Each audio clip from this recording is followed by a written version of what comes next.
marketing, explosive growth, and revolutionary secrets that can catapult your business to new heights. You're now listening to the Underground Marketer Podcast with your host, Tudor Dumitrescu, the one podcast devoted to showing new businesses how to market themselves for high growth. Welcome to the Underground Marketer. This is the place where we deliver the real truth about marketing and explore big ideas that can help new businesses thrive and grow into big ones. I'm your host, Tudor, and today it's my pleasure to welcome Rob O'Rourke. He's the founder of the Fox Web School, and he's currently helping web designers and other entrepreneurs scale their businesses massively online. So welcome, Rob. It's great to have you here. Yeah, thank you. Yeah, so I think that it's best if you start a little bit with your background and you tell us a bit about your story, basically how you got started, what you did before you got to starting the Fox School, and how you got into the whole endeavor. Yeah, for sure. And I can already hear, we were just talking about this before we started, I can hear Skipper barking a little. So if you guys hear any barking noise in the background, I got a little chihuahua, he might go crazy. My background story, I'm from Ireland. I grew up in a pretty normal Irish family. My dad did construction, my mum did nursing. And when it was time for university, I wanted to kind of get in on the construction game. So I studied construction engineering. But by the time I graduated, there was a massive recession in Ireland. So just no jobs, no opportunity in the construction industry, but just kind of across the board.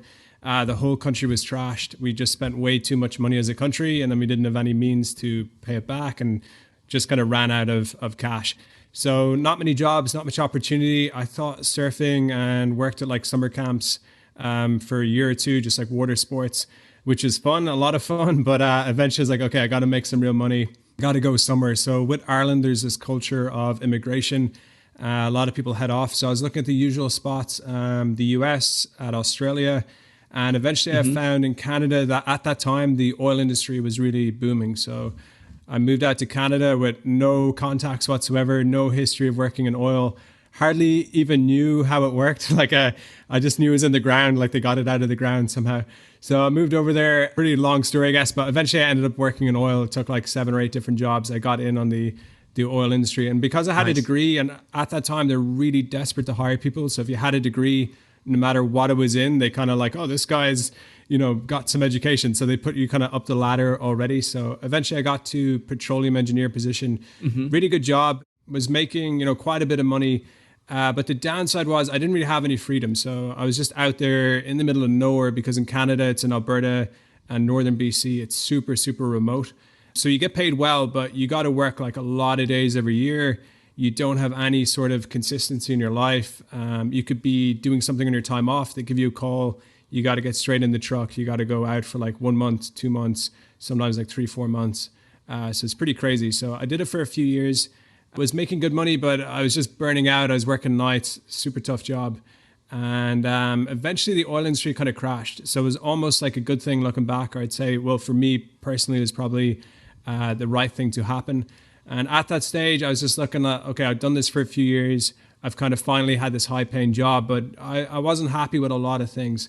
So at this time, we were both on the Fastlane forum. I didn't know the Fastlane forum. I didn't have a different way to look at it. I just knew that in Ireland, I'd never made any good money.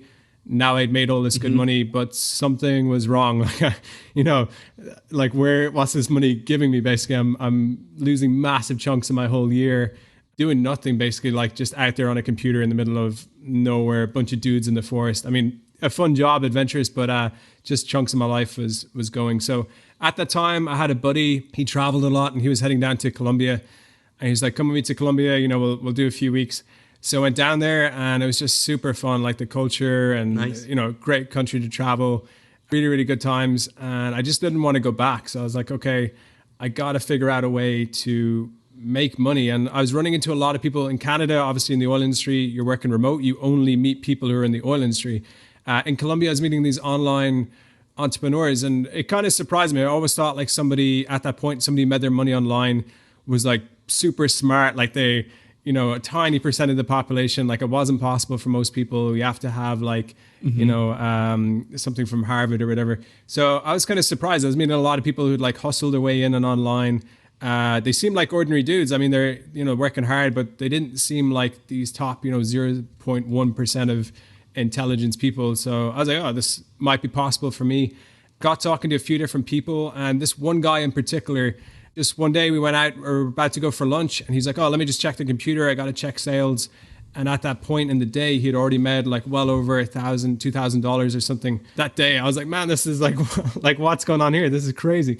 So he was telling me what he had done and how he'd done it. And one of the things he mentioned was the Fastlane Millionaires. So he recommended that book. I got the book, joined the forum, and just figured out like, okay, here's a lot of people making money online. They're doing well, and other things. And more than just the money was like the way they were viewing life. I just resonated with that. It wasn't, it was like how to make money, but how to use that to get more freedom, control how you set up your life, look after yourself, look after the people close to you. So love the forums. I learned a lot, and I started trying different business ideas as I was like improving my business IQ. So the first few ideas were kind of crazy, didn't go so well, but eventually got into web design. So web design was the one that was the first one that hit. Started making real income with that. Eventually the first few months were pretty rough. I worked on some freelancing websites. Again, I didn't really know what I was doing. We might get into this later, as we talk more about sales, but I just didn't really understand what value was to a business. So I was like, okay, it's probably about how many hours I work or how eager I am to work. And I was focusing on the me part of the equation, and not what they're actually getting as a result, true me. I was thinking, okay, good service, work lots of hours, do it for cheap. This is what a business wants. And then it started to click that, no, this is just going to burn me out, and it doesn't actually equal, anything in particular for them. You could work all day. Absolutely. It doesn't mean a good result. So eventually it clicked, and I started working for just better clients who wanted a real result and were willing to pay pretty good money for it. So it went from 2,000 projects to 5,000 to 10,000. And although I had made good money in oil, I was on 1,000 a day as a petroleum engineer, making that online money direct for myself just felt so much better. So I remember the first sale, my first big sale as a web designer was $2,000. And, it took me probably, 2 weeks to do that project. But that was probably the most satisfactory amount of money I'd ever earned in my life to that point. It just felt so good. So yeah, I kept going with web design, and then I was posting in different places, and people started asking me, and then on the Fastlane forum as well, how did you do this? How did you get clients? So I started helping a few people. That turned into more people, and eventually it was just too many people to do one-on-one. So I was like, okay, I'll make some videos, and then you guys all watch the videos. We'll have a call together, and that kind of went to the next level, and then the next level, and now it's like a full school. So I used to have smaller courses and products which had a few thousand people, but I've really focused on delivering the most value and not thinking about big numbers. So I have over 300 students, which is still a really good, decent number, but it's a full-on program. I stick with these people, some of them for well over a year, 2-3 years, and just work with them and get them the best results possible. So yeah, pretty long story there. Hopefully covered everything, but it's been super fun so far, and excited to see, where it goes next. That's awesome, Rob. There's quite some heavy progress in there. So I'm excited to hear about that. There are a few things that intrigued me. So you mentioned that you got a degree in construction. So I'm similar in that because I have a degree in civil engineering, although I've never practiced it, but I do. I had a question. So you said that you decided at the very beginning to move from Ireland to Canada. So how was that for you? Were you scared to do it? How was your mindset when you actually took the plunge? Because I guess that was the first real plunge that you took before you actually went into the business. And I think that the reason I'm asking is because I think that one of the hardest things when it comes to entrepreneurship is sort of going on your own. Yep. Being in charge basically of your own finances. And you, because you basically went to an entirely different country, you obviously did that. Yeah. So a thing that I'd learned early, my family, when we were very young, we moved to New Zealand. This is way before, travel was popular, even before Lord of the Rings came out, which is a popular, New Zealand movie series made in New Zealand. So just one day my parents got the idea, let's move the whole family to New Zealand. So we moved there for 2 years.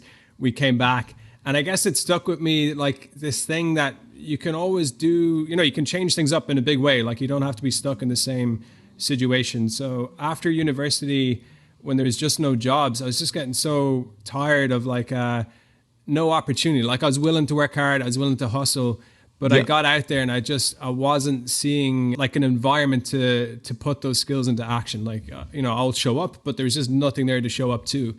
And I was working in Ireland, we called them a petrol station, but like a gas station. Like I was pumping gas. I had a degree, it's just like, okay, this is like, I got to do something here. I'll switch it up. So I did my research. Canada looked good. But again, I knew nothing about the place out there. So I got on a plane. And actually, even before that, it took me over a year just to save the money for a plane ticket and like about $1,200 for when I got there. So I was coming in with like no contacts, no anything. And I remember the very first night I arrived in Calgary. So in Alberta, you got two main cities. There's Calgary more south and there's Edmonton more north. And I was moving to Edmonton, which is closer to like the oil field stuff. But I flew into Calgary and the plan was to get a hotel or just somewhere to stay. And then the next day get the bus to Edmonton. But I got in and found out there's this big cowboy convention going on and everything was sold out. So that very first night I had to sleep on the ground in the airport. Wow. Yeah. So I remember sleeping and somebody came over like a vacuum cleaner. I think they're trying to get me to like leave basically, but I just, stay there. But I just remember that feeling. I was there first night by myself, like not that much cash, no contacts, sleeping on the floor. And I was like, man, this is like, I got to hustle here. Like this is going to take, everything. So I actually sometimes I look back at those times and like it was super fun to, just go that crazy and like have to make every day work. And, that those early days sometimes actually have the best like fun stories. I feel like later in business, it gets more, you're looking at spreadsheets, you're looking at like systems, you're working on these small things. But in the beginning, it's just like straight hustle. Yeah, so I ended up getting a bunch of random jobs in the beginning. Alberta has kind of extreme temperatures. So in the summer, it's quite warm. But in the winter, it gets down to like minus 30, minus 40. So my first job was this landscape company, but it was the end of the summer. So it was like cutting grass for like a week. And then it changed to like collecting leaves because autumn hit. And then like a couple of weeks later, we were out with like shovels and pickaxes, like working in the snow, super bad weather. Yeah, eventually hustled my way into the oil industry. If you got time for one more story, I'll just quickly tell you. Yeah, absolutely. Yeah. So with the oil stuff, I had like no idea how it worked or anything, but I had talked to a buddy and he kind of like told me what to say in the job interview to get hired because he had moved to the States and he'd got hired there. So another Irish buddy. Yeah. So I was like, if I can just get an interview, I'll maybe can make this work. But all I had was a bicycle. I didn't have a car, anything. And a lot of these oil places aren't in the city, they're out of town. So in the beginning, I would show up on the bicycle and walk in and try like get a job interview. And one of these, like I had no idea what I was doing. One of these job interviews, the guy, it was called Bear Drilling, I think. He's a massive big dude behind a desk. Just like, you can tell he's like a tough fella. So he's interviewing me. He's like, okay, so where are you from? And like, do you have experience? And I just trying to like bullshit everything or make it sound as good as I can. And he's like, okay, so how are you going to get out to the oil rigs? I was like, oh, I have a bike. And he's like, well, there's no motorbikes allowed out there. You're going to have a pickup truck. I was like, no, not a bike. And I like point out the window of his like massive oil office with like a huge, expensive desk. Yeah. I'm like, no, I have a bike. And he sees like this bike, like, chained up to a post. And he's like, he thought I was like joking for about, 2-3 seconds. And then he like had my resume. So he's like hiding his face. Like he was just trying so hard not to laugh. He's like, what we'll do is we'll give you a call back. And I could hear his voice that he's just waiting to laugh. So like walk out of the office and his secretary like closes the door and I could just hear him like roaring laughing. So yeah, I definitely started off with just like no idea what I was doing. But eventually I got in with a job interview, I said the right stuff, got hired. And it was pretty fun in that like it's kind of a crazy job. Almost feels sometimes like you're heading out to space or something, like you drive in a truck just hours out into the snow, like the most remote places. So yeah, just straight hustle. I think that's what it takes those early days. Looking back, like so many lessons that I use now in business, I just learned from those first couple of years in Canada that just like every day had to matter, always trying to like spot something that you can use to your advantage. And yeah, just like focusing so hard on making it work.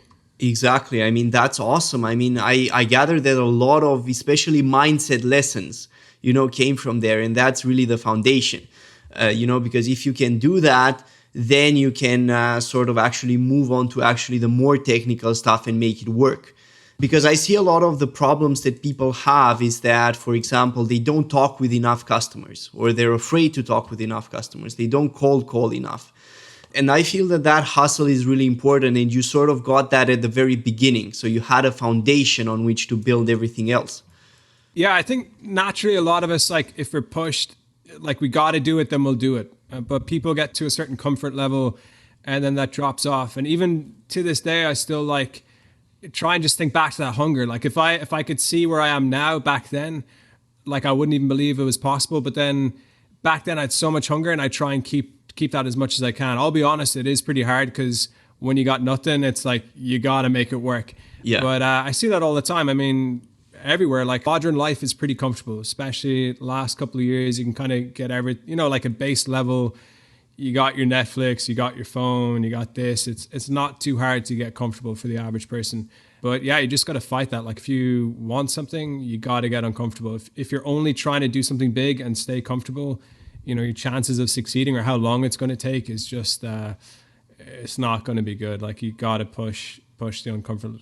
I agree 100% with that. I think that actually one of the biggest problems with the modern world is that we are surrounded by all this technology and knowledge, but a lot of us have lost access to what we used to have before in terms of this capacity to deal with the unknown and the uncomfortable. If you think about how people back 100 years ago, for example, had to manage, it was a lot rougher.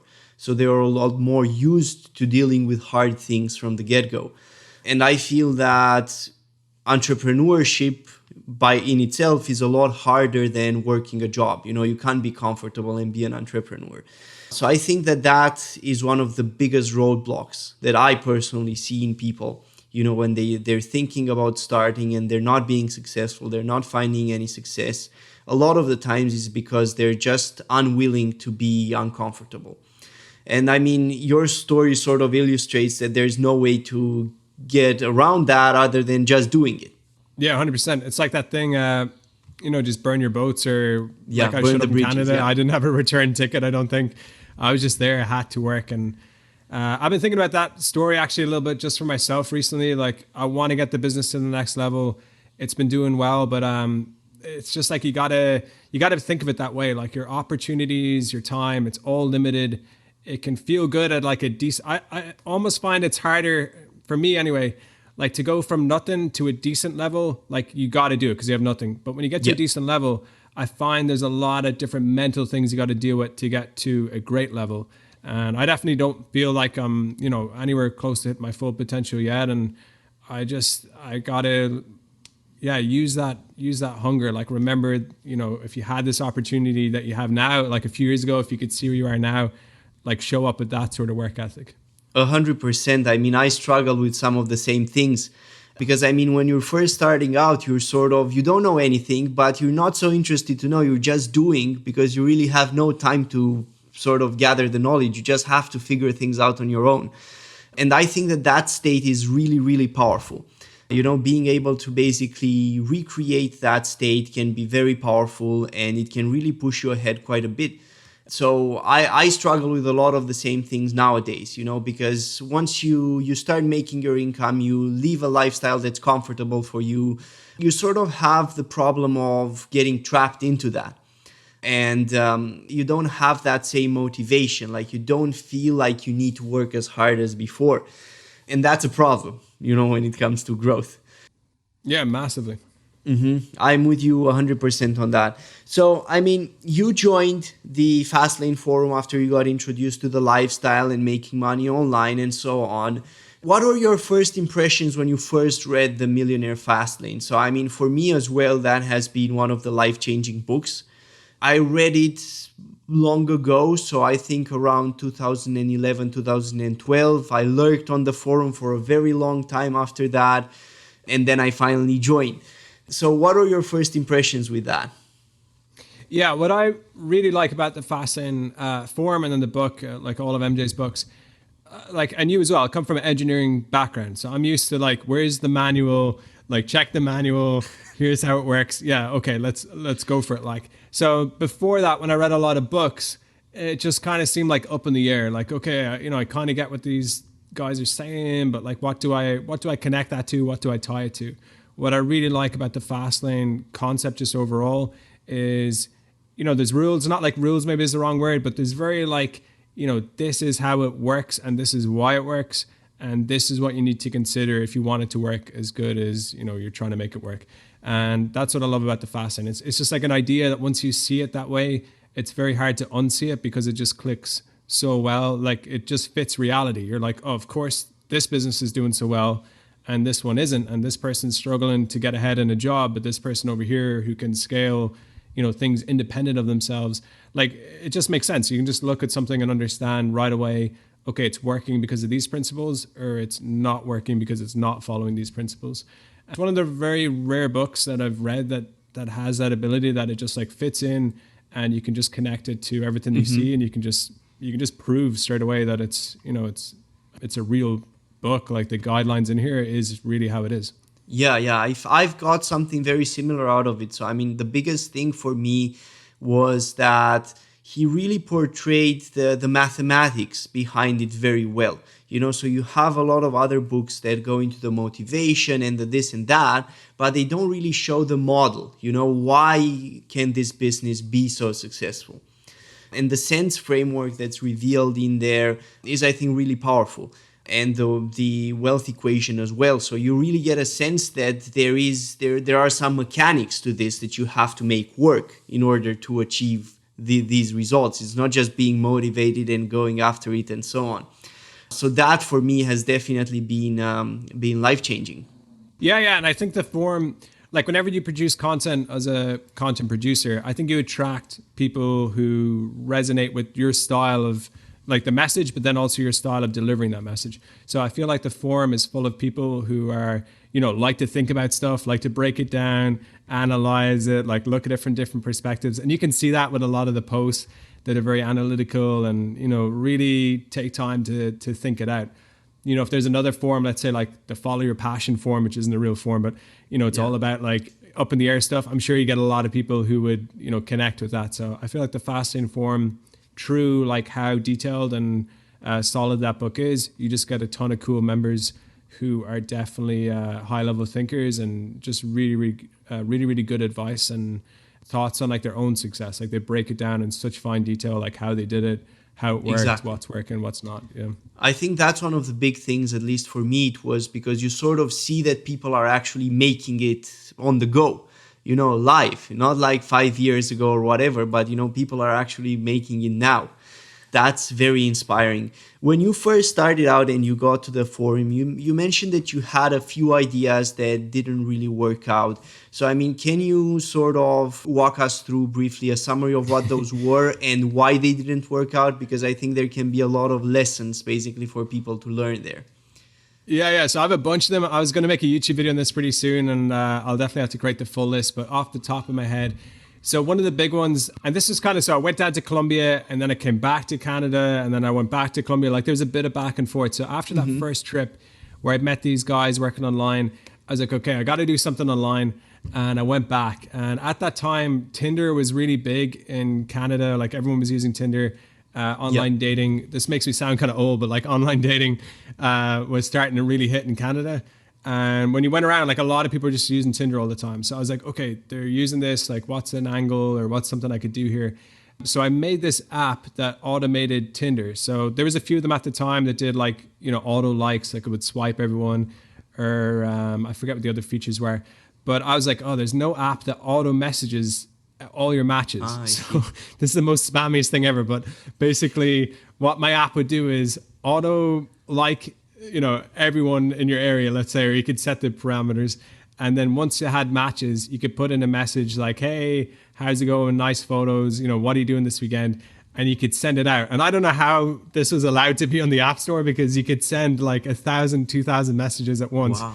So I think what started happening is like, nightclubs would get this thing and just like promote their nightclub or like all this sort of stuff. But yeah, I really thought it was going to do super well. And in my head, I was like, there's this many million using Tinder. If I can get 5% at this price, like I was figuring I was going to be a millionaire, in a couple of weeks. So it took me a couple of months to launch it. I worked with a developer, put it out there, and it only got like, 1,000, 2,000 sales. I was pretty disappointed, but it just was what it was. Like, I tried something. I was happy that I tried it. I was like, okay, I'll try the next thing. So I had a bunch of other like kind of, crazy ideas. Conor McGregor was getting big at that time, the UFC fighter. We tried to make a Conor McGregor cereal box, which is just a crazy idea. So not licensed or anything. I was like, well, make cereal about Conor McGregor in this fight. Because I'd heard a story from the guys who started Airbnb that they had started this cereal box to make money in the early days about the presidential election. So we kind of copied their idea. We tied it to Conor McGregor. Ended up getting some orders from the top guys in the UFC, but we very quickly got a cease and desist kind of email from Conor McGregor's business, basically telling us, hey, like, can't make cereal with my name. One other thing that like was pretty solid at the time, but I didn't go further with it, was when I went down to Colombia, I was studying Spanish, and it was really hard to deal with the school. So, like when you're in Colombia, you can get a visa to be a student. But to do that, you have to sign up for these schools. And ironically, a lot of the schools will only deal with you in Spanish. So I see. You're there to learn Spanish. You have no Spanish, and all the instructions online on how to join the course and how to pay. And you got to go to the bank yourself and, with the bank person, get the account. Like, it's really hard stuff to do when you don't speak any Spanish. So I made a website that would do all this in English and then take a percent. And I was getting 30% actually of the language courses. So I set this up. Looking back, I don't know how it worked, but I did make it work. A really basic website, had a page for each school, and you basically would send me, it looked like it was automated, like you would send me what you wanted. But then on the back end, I just take all the raw information, send you back a price. And if you're good with it, you would pay me over PayPal. And then I would go like do it all for you manually, basically. So I was doing this, and it actually went quite well. I was getting some pretty decent sales. And for the visa situation in there, you might sign up for 6 months of Spanish courses, and it has to be through university to get the visa. So it'd be like a couple of $1,000s. So 30% was a pretty decent sale. So ran that for a while, but I just couldn't get enough schools to sign up, and I didn't know how to get traffic, and I didn't, really have enough sales to really take it to the next level. So I ended up selling that business. Tried a few other things, and then shortly after that, web design, from making the website for the Spanish school, I was like, okay, maybe I can kind of do this for other people and just go straight to clients and make money freelancing. Awesome. Yeah. That's very interesting. I mean, it really shows that you're a super creative person. I mean, all those ideas, they're very creative. So that's great. Why do you think the Tinder app failed? Yeah, good question. I'm not too sure, actually. Probably because I had no real means to promote it. I just feel like, because I really did think that one was going to hit. At the time, I was like reading a book about apps and all this other stuff, and I was like, this thing's going to take off. And I felt like it provided a lot of value, but I feel like where it went wrong was nobody just knew about it. I didn't really have a means to promote it and get the word out there. I tried to get some press. I got a Maxim magazine, just like cold emailing reporters and stuff. But it never really took off, and I just didn't really get the downloads. So there was a couple of apps that did similar stuff. I wasn't really towards the top of the list on the App Store, and at that time I didn't know enough about marketing or promotion to really get it to hit. But yeah, out of all the kind of crazy ideas I had at that time, I feel like it was actually one of the better ones. But yeah, just like an okay idea, but probably, I don't know, not the most high value thing in the first place. I had no control if you break it down through the sense thing. Like, Apple could have changed the rules. Tinder could have changed how they internally do it, which they did eventually. I think they cut out a lot of those apps. And then I just didn't know how to get it out there and get in front of the marketplace. So if you were to redo the same thing with the skills that you have today in marketing and sales, do you reckon you could make it work? I think with the Spanish school, if I was to go back to one of those ideas from that time, I think the Spanish school was a great one. I would do Colombia. I would do all the other countries in South America and Central America. And then if it went well, branch off into other countries. But that was a pretty solid idea, I feel. There's a lot of people down there and then even before you go there, so you want to go to Colombia, obviously, COVID's hitting, it's a bit different, but let's say you wanted to go there in a couple of months, you're planning ahead, you want to book in your Spanish lessons. There still doesn't exist. There's no one website that lists all the schools, has the calendar, has like the breakdown, how to get the visa, what you need to know, how to move around. So I felt like that was a massive opportunity there. There's a lot of individual schools all competing with each other, but there's nobody who's made that one site that, puts all that information in one place, and you can just compare and you can get the best deal and make it as easy as possible. Yeah. So sort of like one of those lead gen websites that you have, for example, for lawyers. You're looking for a lawyer, what's your location? And then it sort of helps you pick one. Yeah, it's like the classic, the joke, the Airbnb of Uber, like whatever, but it's the the Airbnb of booking Spanish courses in South America, I guess. Yeah. So it's a pretty cliche That's thing quite to a good metaphor. Right. So, I mean, you got started after all this, you got started in web design finally. So how did you go about getting your first client?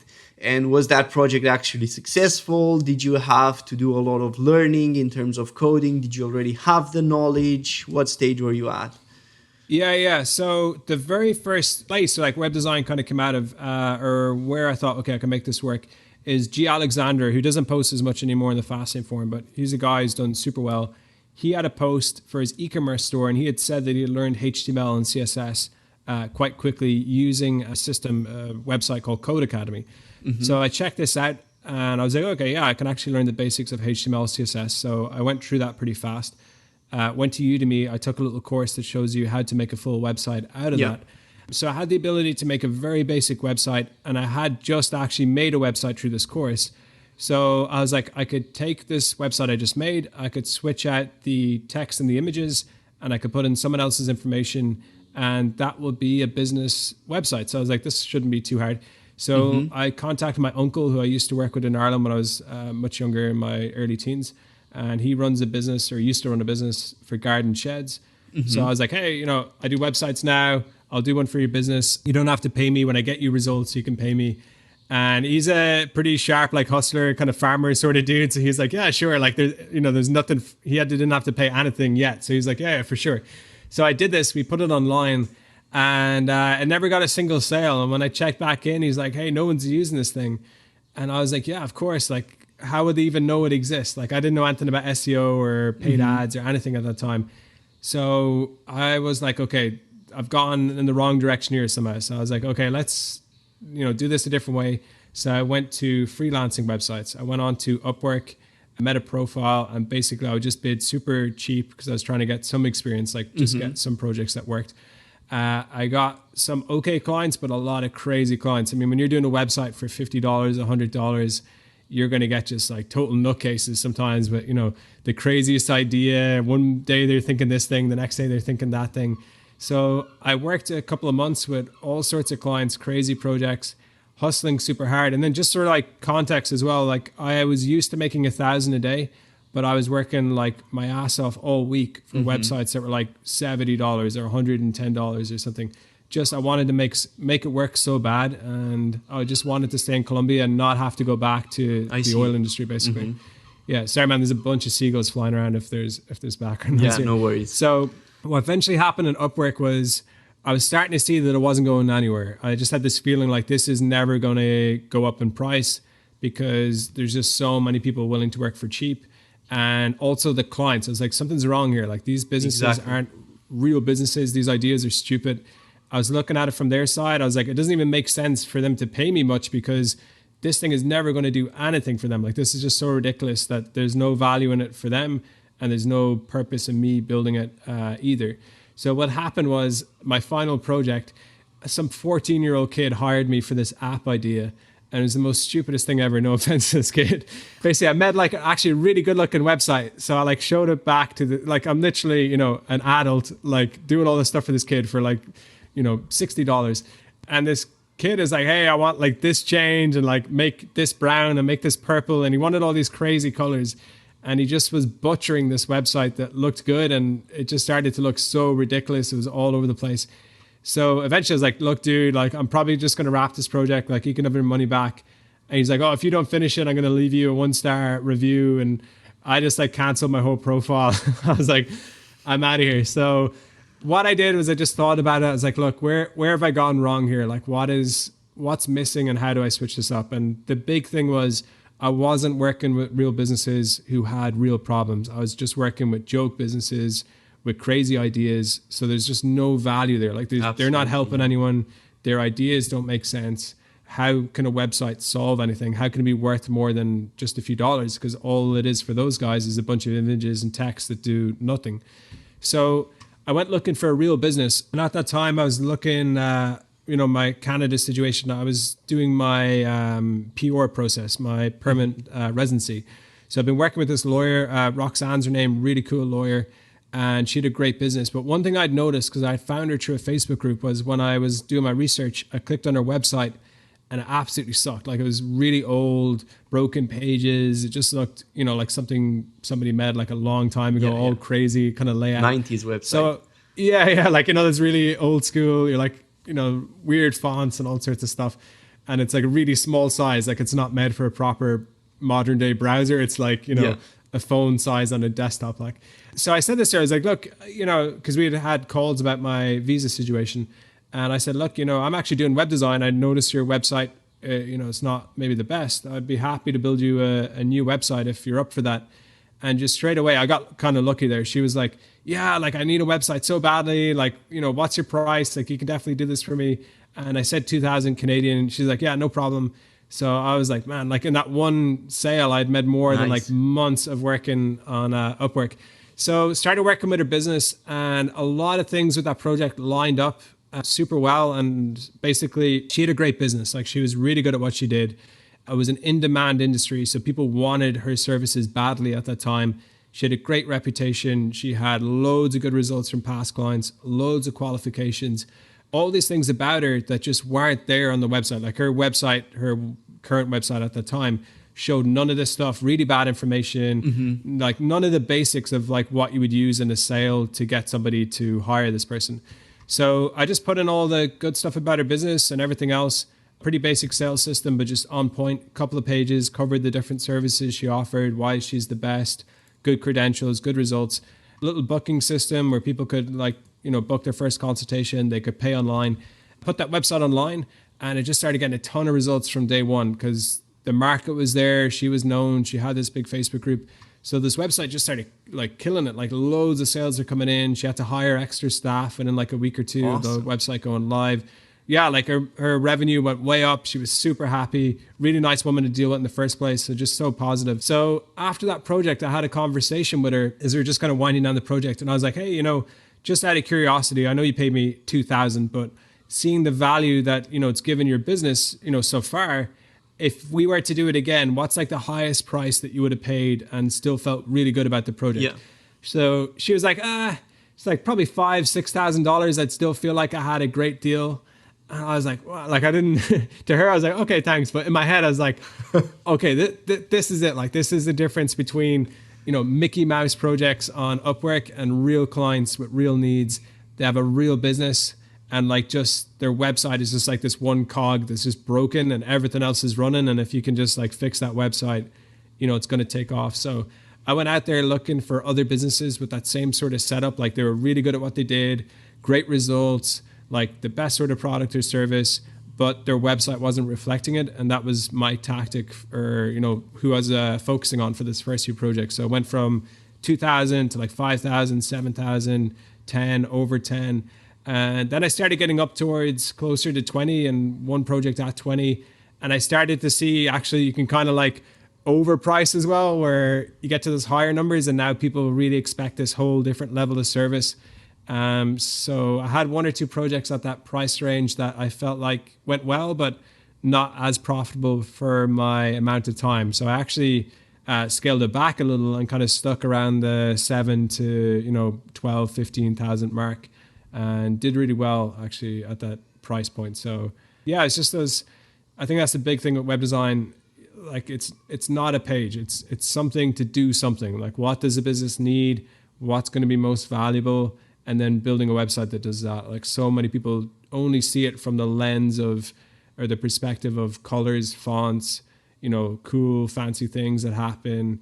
For a business, it's a tool. Like they're buying something that they wanted to fix this other thing. Like what is the other thing? It has to be a system. That's what a website is in the end. It's a sales system, and it has to integrate in a reliable business model.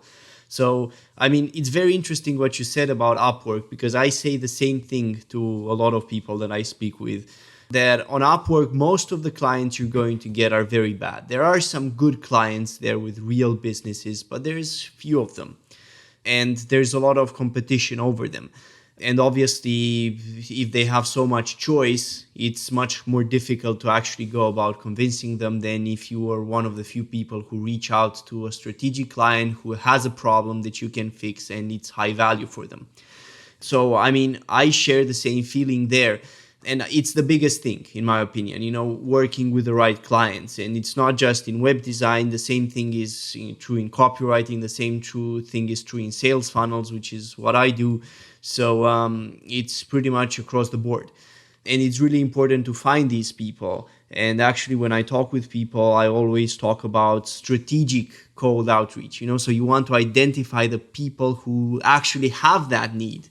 So with regards to that, I was wondering if you can share how you went about in the beginning identifying these proper businesses who could really benefit from having a website.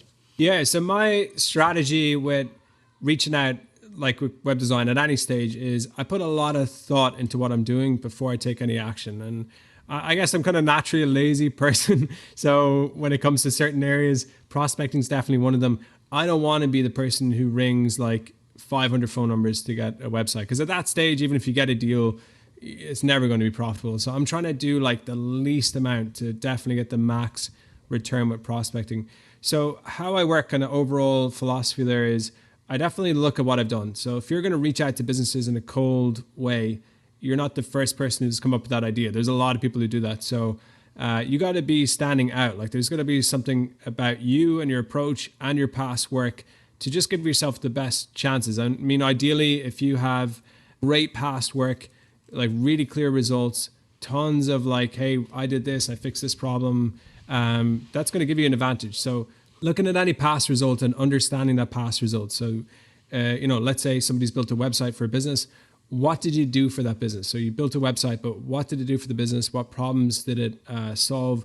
What value did you create? Then taking that like part of the project and then bringing that to other businesses. So you would reach out to someone, let's say, because this is what I actually did with the lawyer project. So I finished the lawyer project. What did I do there? Okay, I clearly communicated very easily to the marketplace how valuable she is. I made it easy for people to move forwards, easy for people to trust her, easy for them to book in and make that initial transaction. I showed all the social proof. I showed all the authority, all the past results. So then, like looking at that, I was like, okay, that's the most sellable thing of the project. It's the most sellable part of the project. So now I just got to find other businesses who have those same problems and then very quickly show that, hey, if you have these problems, I've solved these problems before for other businesses and I could solve them very easily for you because you have the same things that this other business had. So it can be solved, like it's ready to be solved and it can be done. Like this is how I did it. So I would reach out to those other businesses and just very, very quickly, one way or another, try communicate that. So, hey, like I build websites, but it's not just about websites. Like if you're stuck with this sort of stuff, which maybe I think you are, like, whether it's through cold email or whether on the phone call or whatever. Of course, there's no method, 100% success rate, but I did pretty well with that method. Targeted niches that I knew quite well. So because I had the lawyer project, it was good to target other lawyers. I could just use her name. They knew the project, or say they knew like that business, or they kind of knew of her one way or another. But I also contacted a lot of oil businesses because I had experience in oil. So I just knew how they thought, how they communicated. So that gave me an advantage as well. Kind of jumping all over the place there, but basically like coming at it from a business perspective, I think that's the main area web designers go wrong. They approach businesses and they try push their worldview. Like, hey, your design is off. Like your your page load speed is terrible. Like your SEO isn't optimized. Like this is a business owner living the world from their perspective. Like those things might actually be super important to help them get a result. But the way people communicate it, they see it as like, that's the least important thing out of everything right now. Absolutely. So you gotta every business owner is stuck with a few key things at any given moment. There's always something big or a few things big that they would love to get out of the way this week, this month. Like these are the big problems.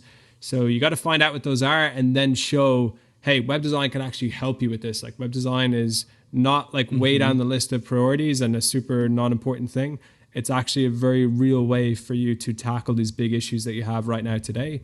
Here's how you do it. Here's how I did it in the past. Here's how maybe I do it for you. That sort of idea. Awesome. Yeah, that's very solid advice. I mean, for anyone who is starting out with web design. So, I mean, when you went out looking for those lawyer clients, how did you actually know before you contacted them if they had the sort of problems that you could solve, or you didn't and you just tried to reach out anyway? Yeah, I didn't, but kind of like the same way that Facebook ads has like a lookalike audience. I would like profile the clients that I worked with and then be like, who's really similar to these guys in like, a different kind of way. So I'm not like only contacting, these exact sort of lawyers, but like who's somebody whose businesses operate in the same way, deal, same sort of, type of clients or same sort of transaction or similar sales funnel or similar profile of client, like this sort of stuff. So whenever I got one project, I would just add that in. Sorry, it's so warm here, man. I just add that in to like my group of potential people that I could be reaching out to. So for example, I worked at one business, and then this kind of link back to the last answer as well. So I worked at this business, they're electrical engineering business for the oil field. And they actually didn't really care too much about the website at all in the beginning. They're like, hey, we never even use the website. Like, we're not going to be directing traffic. That's not how we sell. Nobody's searching for this stuff. We do sales presentations. That's how we get our deals. So I was like, okay, like what happens in the sales presentation? So they would talk about, we get up, we have an opportunity to sell. You got like 20 minutes. So you go through everything, you do a slideshow. And then I was asking, okay, what, do you hand out anything in the sales presentation? They said they handed out some like paperwork with some quotes and different stuff. And then I kind of found out through this, like, asking a lot of questions that they didn't link to anything on this like paperwork that they'd hand out. Like they'd give a little kind of, a couple of pages of info, but they were missing out on a lot of things that they could use to sell. So I basically sold them the website, not because people are going to find it on Google or anything, but because they could link it at the bottom of their sales presentations. And then people could go on the website, see all their past projects, see all the big names they worked for, all the qualifications, all the equipment, all this stuff. So those guys, very shortly after the website went live, they got $1 million contract directly from this. Wow, like awesome. they'd missed out on the sales presentation. It hadn't gone well. And they know it hadn't gone well. And then a couple of days later, the guy rang and he's like, look, like in the beginning, I was kind of whatever. And then I checked the website and I seen you had this project and that's exactly what we're looking for. So the owner called me. He's like, yeah, man, he's like, this website like literally has made us $1 million. So just results like that, or like that idea, like that story that I just told you, I would just take that to other people. Like, hey, this just happened. Like, these are the sort of results I get. Like, this is my focus. And I just found that when you like come at it from that business owner perspective, and they can see that you're thinking about the world from their viewpoint and you're really trying to solve those big problems, that it makes it a lot easier to sell. I wouldn't say makes it easy to sell. There's always some work, but it's just a way better approach than how most web designers go about it. Yeah, the shotgun approach where you send the same thing to everybody. Yeah, exactly. Yeah, I know what I you hate mean. that approach. So yeah. So in the beginning, were you searching for these clients pretty much by Google? Like you found lawyers in whatever, or what was your approach to figuring out who potential prospects were? Yeah, so I would start always like easiest fruit first, low hanging fruit. So if I did a project, like, can I have some referrals? Like, who are you connected to? Are you in? I would like try and just like branch any way that I could off of the project I'd just done. So if I did a project for somebody, I'd look at, the nearest things connected to them, contacts, whatever. And then if I couldn't get a warm lead or I couldn't get a referral, then I would kind of like take the project and try create my own warm leads, own referrals. So I would like, who is this person connected to, but they hadn't introduced me. And then I would contact those people like, hey, I just finished working with Roxanne. I think you might know her because you guys are connected. I would find some way to connect like them. LinkedIn or Facebook or stuff like that. Yeah, right? LinkedIn, Facebook. They work in the same university. They went to the same law university, whatever it is. Like, so I'd find anything that I could to connect them. And I wouldn't say that like Roxana recommended me, but I'd make it sound like I was reaching out to these people, like them specifically for a purpose. Like, not that it was coming out of a phone book, but like, hey, I just done this project. while working on this project and doing some research, your name came up. Like I would say sentences like that. So I wanted to reach out to you, just see if you're stuck with anything, maybe have a quick call. And that worked super well. So I did that for, every project. That would often turn up a lead and would help me not have to go to like the next levels. But if it didn't, I would just work my way down. So, okay, not as warm, slightly cold, very cold. And keep going until I had something warm again. And then just like that same process. I also, I did like deals with people. So if anyone could refer me to anyone, if they didn't need anything themselves, I'd pay them some cash. If they did need something, maybe I do some free pages for them, or I fix something with their own website. So I started building a pretty decent network of like people to refer me and promote me. And, a sales machine. Always looked after those people super well. Again, I like to be effective with selling. I don't want to be doing a bunch of work when it could be done a lot easier. One sale is worth, one sale from cold calling is the same as one sale from an easy referral. Absolutely. And oftentimes the referral actually pays more. So I'm going to try and make it as easy as I can. That's a very good thing to have. And I mean, one of the least exploited assets that a lot of businesses have are email lists that they have, past clients, maybe past prospects, whatever it is. Those are often the best if you're looking to make some quick cash for them. Those are great. And I mean, people often ignore that. But in my own agency, for example, I can't count the times that I've been able to reactivate a client just by reaching out to them. So definitely something not to be neglected. Yeah, and a big thing is, so let's say me and you are selling basketballs or something. Like you got to sell a lot of basketballs to make profit. So you can't like, hey, referrals or warm leads. Like you have to have a whole different type of marketing machine. But if you have an agency and you only need like 10, 15 projects a year, you can have a really like strategic one, like, sniper approach. So I was never trying to like make the big machine that sends out, a million emails or 500 cold calls or anything. I was just thinking like a wolf. Like I just need one kill for this next week. I can chew on that thing all week or all month. And that was it. So I was just always going for like the big profitable deal with the best company that at that level, whatever level is at, like the best deal that I could get. And I would just like stalk my prey. Like I was just looking for one easy kill. When I got it, I was good for the month in Colombia. I had my money, it was a lot of fun. And then when the funds started to go down, I get that next kill. That was it. So I see. Yeah. If I had to go the full agency route, I guess I would have, and I had the staff and the full time, whatever. I guess I would have had to switch that up and gone with a more, consistent, broad marketing approach. But it was just me. I was doing everything pretty much myself. And each of these projects, I mean, in Colombia, like you sell an 8K project, you can last for months down there having the best time ever. So, wow, nice. Yeah. It must be quite cheap, I imagine. Oh, super cheap. Yeah. I mean, in the beginning, because I kind of gone through the oil savings with my app project and other stuff. So I was down to pretty much nothing. And I was lasting, before I got profitable, I was lasting like months on just like a couple $100 a month. Wow. Wasn't super enjoyable. Like that was more, very humble. Sustenance. Level. Yeah. Like I didn't have hot water in the apartment. I was eating like rice and just chicken, this sort of stuff. But you could last down there for probably like, $300-400 a month if you have to. But obviously when the web sales come in, the quality of life definitely went up as well. So did you have spikes and then falls again? Yeah, for sure. There were some times where I definitely enjoyed life too much. And I was like, okay, I got to get back and like hustle again. But it was good, man. And not just Colombia. Like I did Colombia for a while. And then I moved to Malta. I was in Ukraine for a while. I did Georgia. I was in Mexico. Like I traveled around quite a bit. It was only the last kind of, 3 years, let's say, that I've like, okay, let's start now building like a proper business that, can scale up and do these bigger figures. But I was enjoying that freelancing life, man. I mean, for me, my values, like what I enjoy the most, just if there's a bit of money coming in and I have the day off, I can go, surfing or do something fun.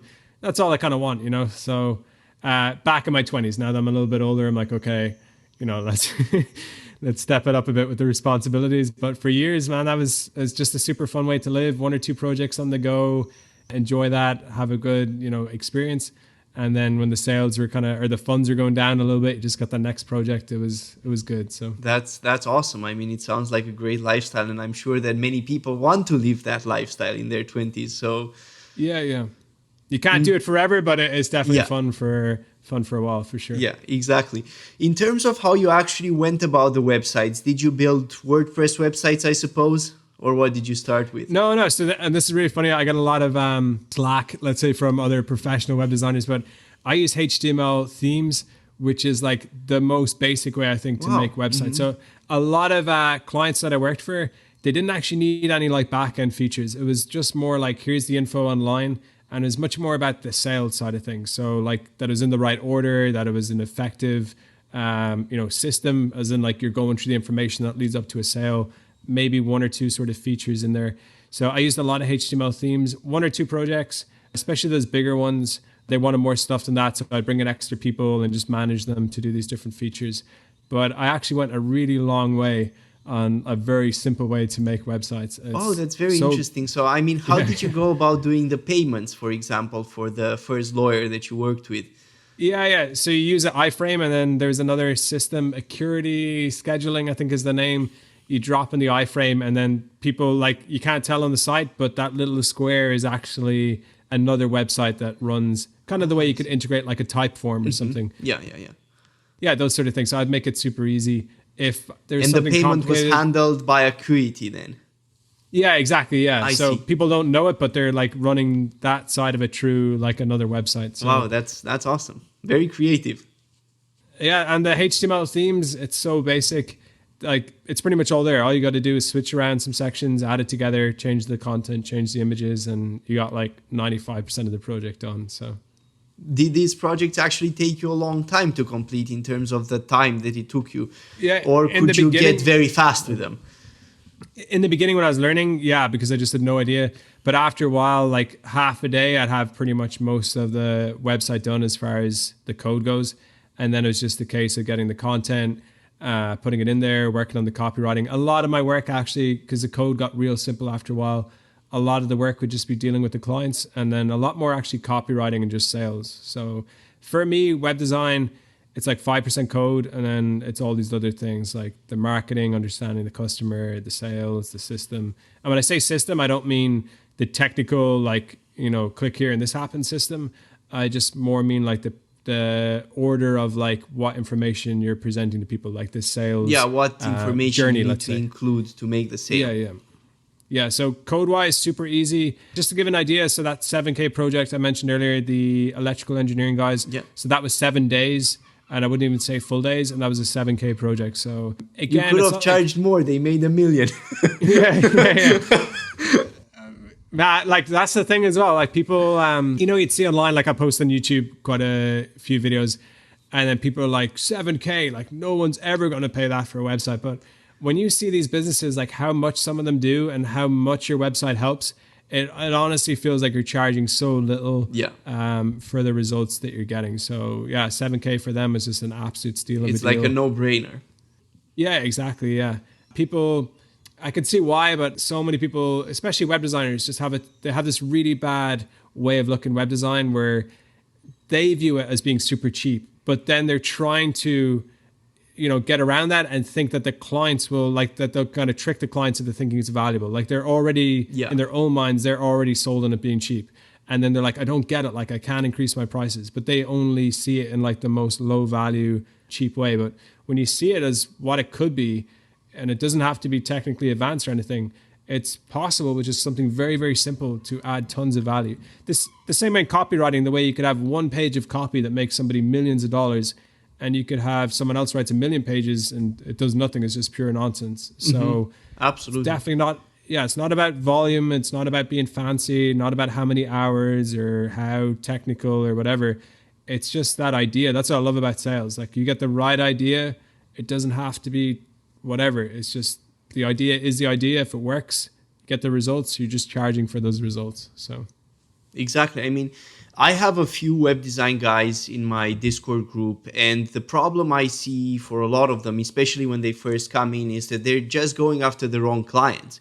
And these clients, then they're surprised that, the client doesn't understand the value proposition or doesn't understand what he could get out of the website, but they're just the wrong clients. And the second problem that I see very often is that people, they want to start charging a lot from the get-go. Like they've never built a website at all, but they want to charge $1,000, $2,000, $3,000 from the get-go. And I mean, even if you go after a good client, if you don't have any experience, that's sort of difficult to pull off, at least in my experience from just seeing people. Yeah, that's a huge thing as well. People come in and they expect like, hey, I'm here, I'm putting in work, like I should be getting paid a lot. But again, it's just results. Like if you can get results, you're going to be worth a lot. If you can't, it doesn't matter how hard you work or how many hours or how many pages. It's just, it's not worth anything. It just isn't like. So yeah, definitely part of that is picking the right clients in the first place.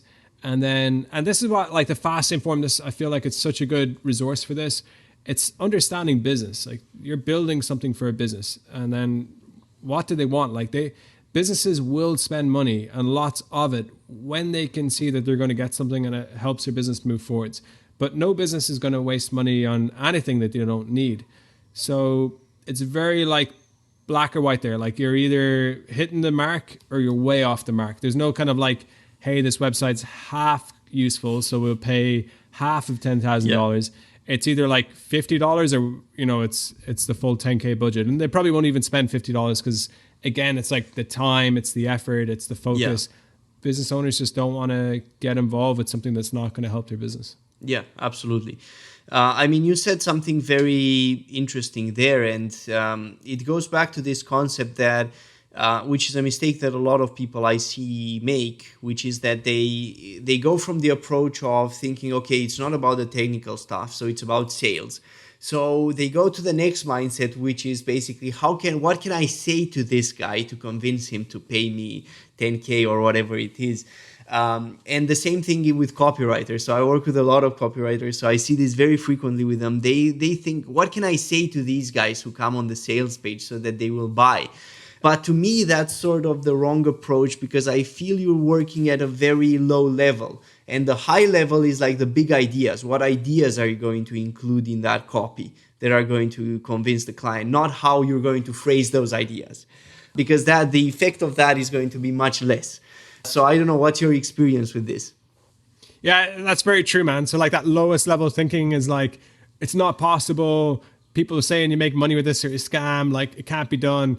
They just like block out any possibility that you can do it. But then that next level then is like, what's the trick? Like, oh, you got people to pay for this website? Like, how'd you do it? Like, what do you say? Like what you're saying there, where there's some like, you got to say magic this and words, you say that, and they give you 10K and then like you run with the money. Like, yeah, so that's their train of thought. But yeah, when you see it at the high level, I mean, this is why I feel when you get it, you could just switch to anything. And I feel like, right now I'm hiring from a business for another role. Like, let me explain this better. I'm hiring for something, and I'm actually not even looking at the people who do that. I'm looking at people who understand sales and copywriting, because I'm like, if I can get one of those people and just train them up on this, they're going to be way better than the person who's technically good at this right now and doesn't get sales and marketing. I mean, feel free to share here if you want what you're hiring for, because we might have listeners who are going to be interested. So I'm looking for a VA, and it's like a lot of the technical things. So like how to set up Zoom calls, automated,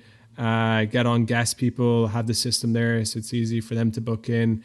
When a new student joins, the emails that go out the first couple of weeks. The Facebook group, we're moving that over to a new platform. So kind of like technical things. So I could get a normal VA who understands the technical things, but it's like, and I've had this in the past, like you want people on your team who are thinking just that sales perspective. Like me, it sounds like we're saying the same thing here when it comes to sales. Like some people view it as manipulation and you say this stuff and then like you can trick people into this. I just really view sales as like you're effectively giving value to the customer. Like on the front end, like sales is, you're communicating effectively what this is, who it's for, how it can help, and the results to expect. And then once the deal is done or it's being done, you're just like transferring it over in a high value way. So they got the results, but you made it easy, you made it effective, you made it fun, it was enjoyable. To me, that's sales. So when I say sales, like I want someone who gets that. So they don't just like, hey, I set this up, and then you check it and you're like, oh, that's such a bad experience. Although it is technically set up correctly, obviously this like thing could have been added in here to make it 100 times better. So yeah, a bit of a tangent here, but I'm looking for like that talent when it comes to hire, because anybody within a day, like right now today, I was learning Thrivecart this morning. I don't know if you ever use that system, but I have. Yeah, so within an hour, I know like so much about it because there's not that much to it really. These like systems you can learn very, very fast, but the mindset behind it is always what makes somebody 10, 100, 1,000 times more valuable. Of course. Especially, everything's just getting easier all the time with technology, I feel. But what people are missing is that understanding. Like these are people out there, they have real money that they worked hard for, they have a real business.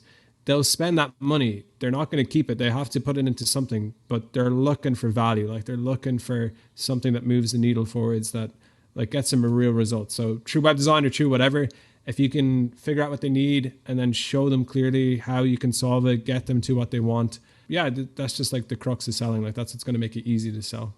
That's fantastic. And I mean, you shared something there that really resonated with me and I never heard before, which is this idea of the front end of sales and the back end of sales, which I think is very interesting because we don't often think about it in that way. But I think that it's really valuable because, as you said, the front end is communication. I think that the back end is the ideas. What are you going to communicate? And being able to choose that. And I think that's an unexplored bit of sales. I mean, I haven't seen a lot of books about that or a lot of courses about that when it comes to sales. And I think that figuring out the ideas that are actually going to be valuable and make a difference for a business, I think that that's where it's at for a lot of people. If they could do that, I feel that a lot of people even have the communication skills. But if they can do this back end bit as well, they can be way, way ahead of where they are now. Yeah. To me, sales is just in everything. Like, I think maybe not a lot of people. To some people, it's like you have the worst house ever. Sales, they get the nice bucket of fresh paint. They paint the front of the house. Looks okay. Perfect. We're ready to sell. Like, to me, it's like, your customers are going to talk. They're going to go out there. They're going to tell other people. They're going to leave reviews. They're going to go on forums. They're going to go on YouTube. They're going to whatever. Like, you got to have it the whole way through. Like, the whole experience has to be solid. And then when it is solid, okay, there is some sales techniques, of course. Like you got to have good technique and good strategies to communicating why you're better than the competition, focusing on your strong areas, all this stuff. But just that alone doesn't get you far. And I see this in web design actually a lot, where people maybe watch the YouTube videos and they learn like some stuff that I teach them, how to get a big deal. And then they get the big deal and they're like, how do I solve these problems? Like, it's good they learned one half, but you gotta back it up with stuff as well. Like selling isn't just getting a high price. It's bringing yourself up to where that is the price that it should be. Yeah. Back to, what we covered a little bit earlier, but like that 7K project, and it's not a massive project or anything, but in my mind, that was always like such a good deal. Like any website that I've ever sold, I always feel like this is a great deal when I get it done. I just look at the project. I'm like, they're getting so much more out of this than what I've charged. And I always felt that way. Now, one or two maybe went wrong and, like the project itself had issues. I'm like, okay, maybe that wasn't the best. But by and large, I look at something, I'm like, they're paying this much and they're getting so much more. And I truly feel that. And then it becomes very easy to sell that in the future. Yeah, that's awesome. So, did you ever have any projects which didn't work out? And how did you approach it in those cases? Yeah. On Upwork, I had quite a few. This will get off in a tangent, but there is like just some crazy people on there. I remember I did one website for a business in Canada and their logo was, if you make like cookies, they have like the little shape of like a person. Oh, yeah. So you just like stamp the cookie. So their logo was like 4 of those in a row. And it was like blue, red, white, and green or something, or I forget the colors. And I put it like on the website or something, and then they came back and they're like, this logo is like racist or something. And there wasn't a, like, they're saying it was sexist, it was racist, all this stuff. So just sometimes you get these crazy people. I was looking at it and to me, it's just nothing. It was just some graphics that didn't represent anything really.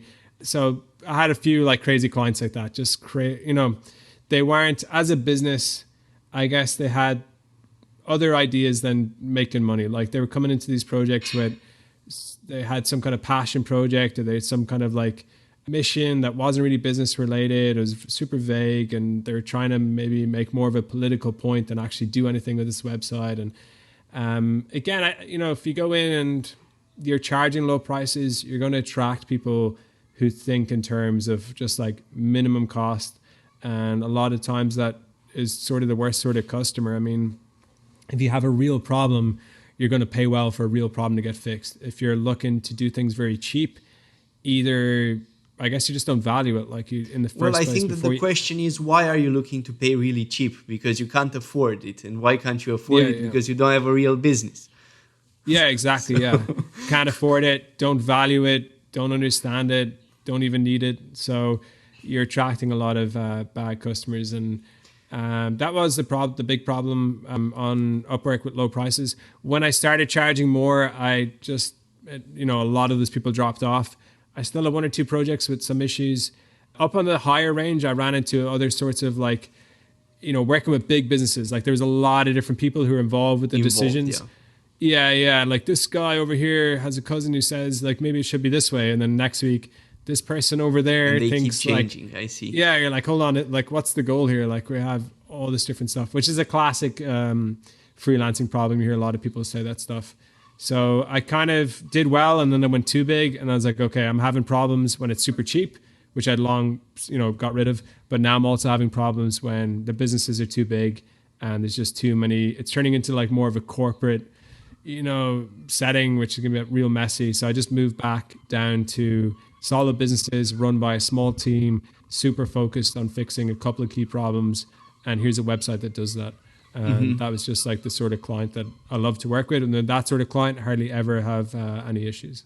And if you ever faced, like for the higher clients, when you started facing issues, did you do anything in terms of reducing the fees or anything like that? Or did you just do your best to help solve and iron out those issues?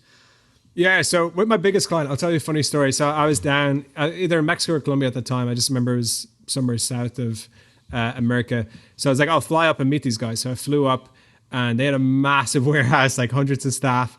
So I go in, and I've just been dealing with one person at that stage. So I was like, I'm just going to meet this person and have a conversation, ask them some questions. And I just kind of wanted to go there for the experience to see like one of my clients in person, because a lot of my clients I never meet. So I go to meet them, and at the place, the factory or whatever. And they're like, oh, it's great that you're here. Like, we're ready to go with the meeting. So let's just move down to the, this room, and we'll start the meeting. So I was like, okay, this sounds a little bit more serious than I thought, but, it'll be fine. So I go down there. I'm wearing like, skate shoes and a t-shirt. I'm just used to chilling out in Colombia, and go into the boardroom. And it's like one of these, Bruce Wayne boardrooms with like 30 seats, massive one-piece table. And I sit down at the very end, and like, all the heads of the business walk in. They're all like suit and ties, super engineering type folk. They got the clipboards. They're ready to take notes. And they're like, yeah, whenever you're ready, you can start your presentation. And when I sell, I never, or when I'm getting paid for a project and I start a project, I don't like come with ideas first. I want their information before I come back with like, this is what we're going to do. Because it just makes logical sense. How am I going to solve your problems? I don't even know what the problems are. So what I actually wanted to do with that meeting was ask them a bunch of questions. And they were all looking towards me, like massive presentation. So I had to like switch it around and get them talking. So that was my first experience with like massive corporate business. But with that project, that was just, what I was describing earlier. Too many people got involved, too many ideas. And what I did to wrap that up, and I've used this technique on a few projects, is I'll just kind of buy my way back out of the project. So I'll like give them back. So I always take half up front and half when I finish. And if it's getting really stuck and we're not making progress, I've tried a few different techniques, and I really feel like it's just not going to be possible to finish this in a good way, I'll just start like reducing what's left, and sometimes just go down to halfway. So I like, hey, you guys can keep half, work with someone else. They can get you the results that you want, and you can just use what I've already built. So you mean you just keep the amount that they paid up front, but you don't charge them anything, or you keep 75% in total? Like, it depends on how bad the situation is and how much work I've done. but I'll just start adjusting down. And if it's really, really bad, with that project, it wasn't like I gave them half back. I think I reduced just a small bit, and they had somebody do like the last little part. But that's kind of the way I get out of a project, because there's always another great client out there, and I don't want to try finish a project that I just feel has gotten like too far apart and is just, you're forcing it to be finished. Yeah, I want them to get the best result possible, take back some of the money, go hire someone else who is more suitable to your style of doing things, and I'll just go find another client. So yeah, I've also found this problem with clients, especially when they have a team and a lot more decision makers get involved, and there's not like a clear head who is going to call the shots. What tends to happen in those settings is that projects drag on, and they can drag on for quite a bit. Also, if you get a client who doesn't really listen, the project can drag on for quite a bit, and they don't tend to end up successfully. I mean, if you go through the process and you take the project to the end, it doesn't end up being successful because there's too much input and there's not enough structure to it, because it's just not accepted by one decision maker or another. And so it doesn't even end up being a good experience for either party. Yeah, 100%. Yeah, I got nothing to add to that. That's perfect. Yeah, I think that's very smart that you have that strategy. All right, so we talked a bit about the freelance stuff. Let's head to the Fox School. So tell us a bit more, in a bit more detail, how you actually started. I think that the first time I personally saw you, it was on a Reddit post long ago. So that's how I knew you. So tell us a bit how you started Fox Web School, how you got the first students, and then of course also tell us why somebody should consider joining, like what situation they should be in that they should consider joining. Yeah. So way back at the beginning, I think the very first students I got was like 5 students. I posted up a little ad on the Fastlane forum. I think that was the first thing I did. Or before that, actually, let's say before I even like met a formal thing, just people were reaching out. So I was doing as much as I could for free in the beginning. I started just like responding to people on the forums, on Facebook. I was jumping on calls with a few people. And then it just got to a stage where it was just too much. I was like, I literally can't focus on my own work. I'm not charging for this. So if I'm doing this, I'm charging, or I'm just not doing this. And people are asking a lot. So I was like, okay, I'll charge something. So I made a post on the Fastlane forum. I think about 5 people signed up, and I was working one-on-one. So I sold, how much did you charge them? Yeah, I think it was 500, and it was 5 weeks and an hour a week. Oh, I see. So it was it was a great deal for them. Yeah, it was really good. I was just like, I'm going to charge something, and whoever is most serious can take me up on this. Yeah. So nice. I did it, and then I went to do it again after 5 weeks. And Sinister Lex at that time, so you know him from the Fastlane forums, he's like, don't charge 500. Like, that's stupidly low. Like, that's not the price of coaching. Like, you're selling chunks of your time. Like, charge more. So he was like, charge, I think it was either 2,000 or 2.5. He was like, charge that much. So in the beginning, I was like, that's too much. Like, although I was like super used to high prices of web design, I was like, I don't know. Like, I feel these prices, whatever. And he's like, if you charge good prices, you can do better work. You're going to get these people better results. So eventually I was like, okay, I'll do it at a higher price. But I was really like, I don't know about this.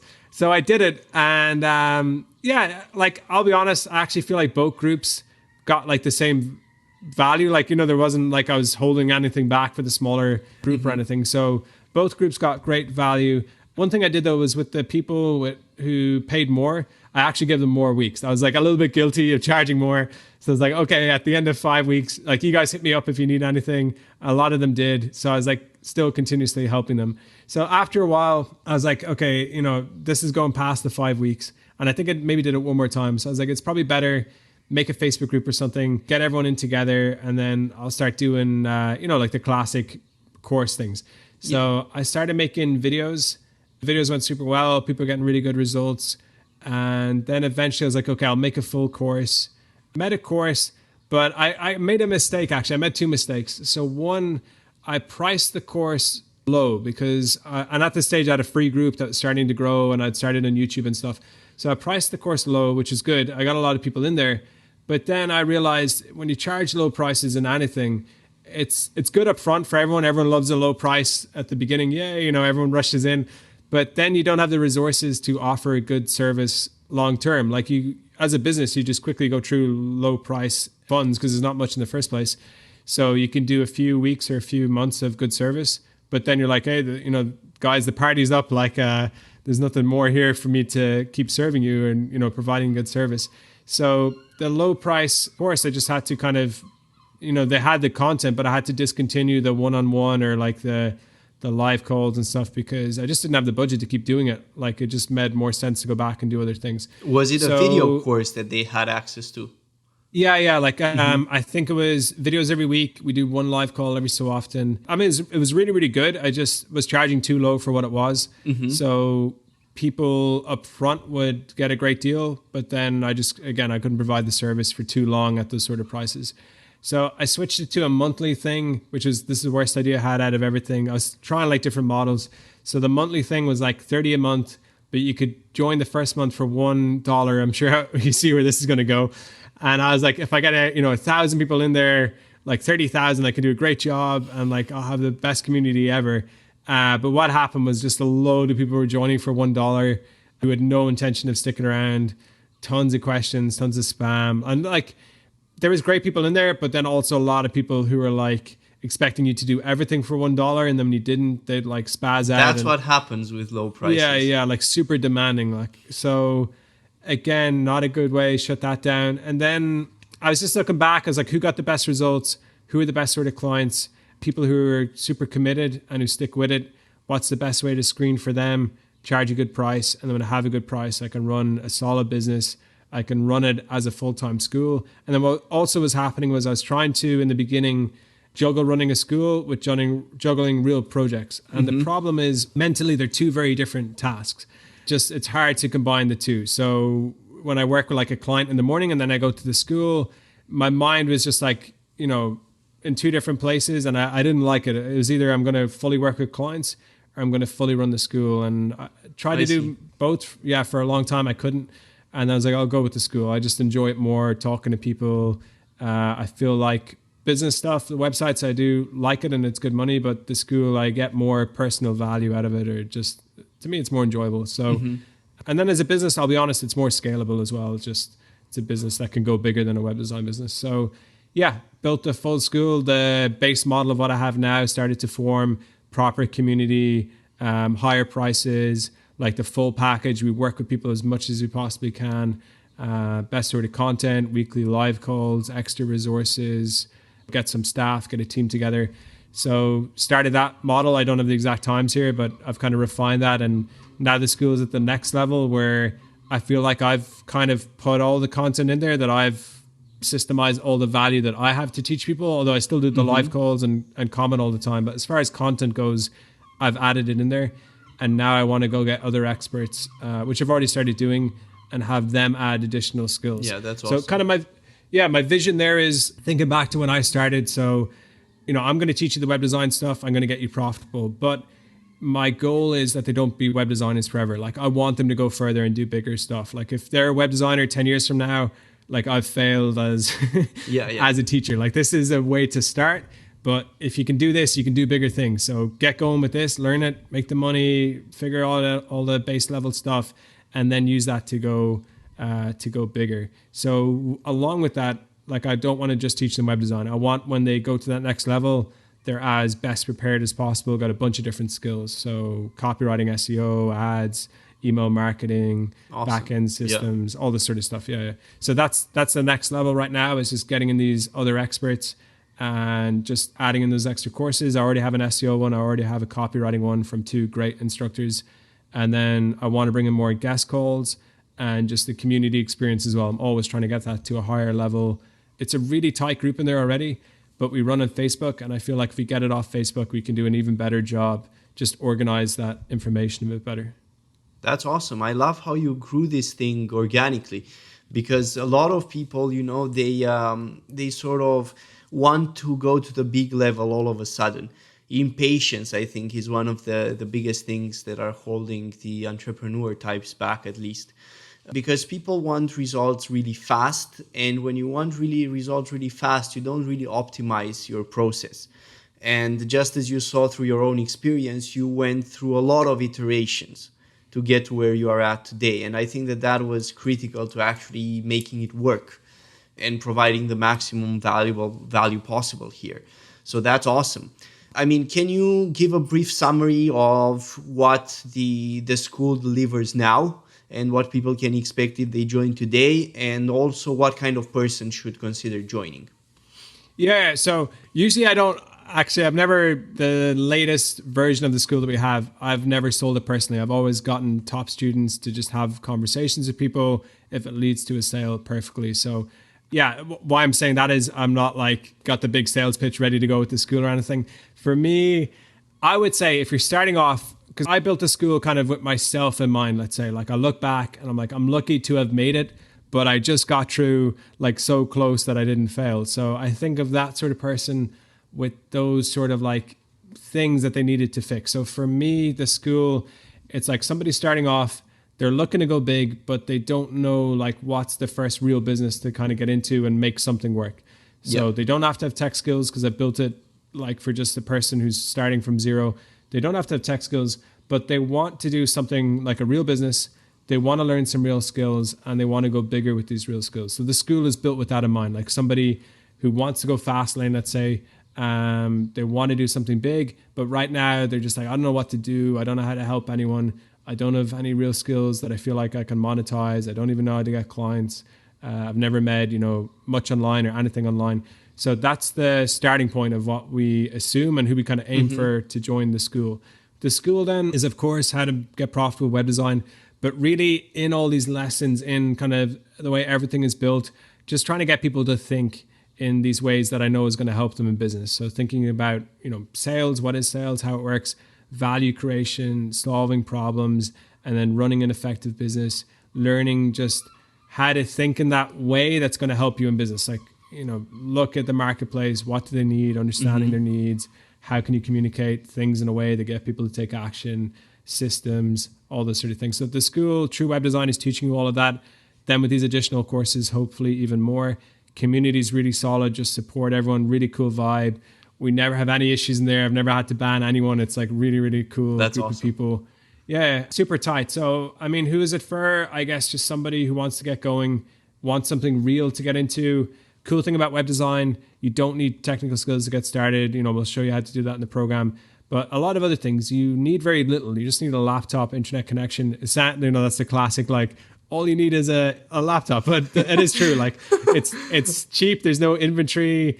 You don't have to go like doing all, million paperwork or whatever. It's a very simple business to start. You go out there, you find a real client, you download a theme, you edit the theme, you get it on the hosting, and that's it. Like, so it's something that anyone I feel can do. And there's always a market out there. Like, there's always businesses. When you're selling in the right way, there's always a market. There's always businesses who have problems. They're waiting for the right sort of people to help.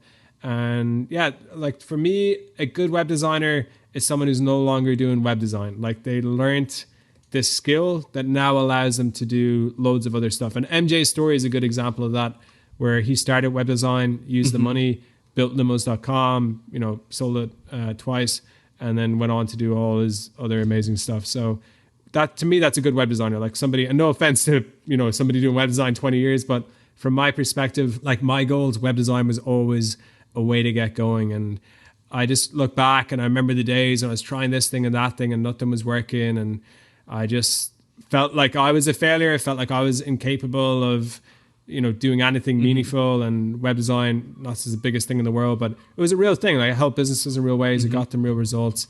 And that was the traction. Like, on my path, that was where it really started to take off. So the school is trying to model that, my own kind of turning point, let's say, and give people that same experience. Like, within a couple of months, within a year, they're just at a whole different level with like, okay, I understand the game of business.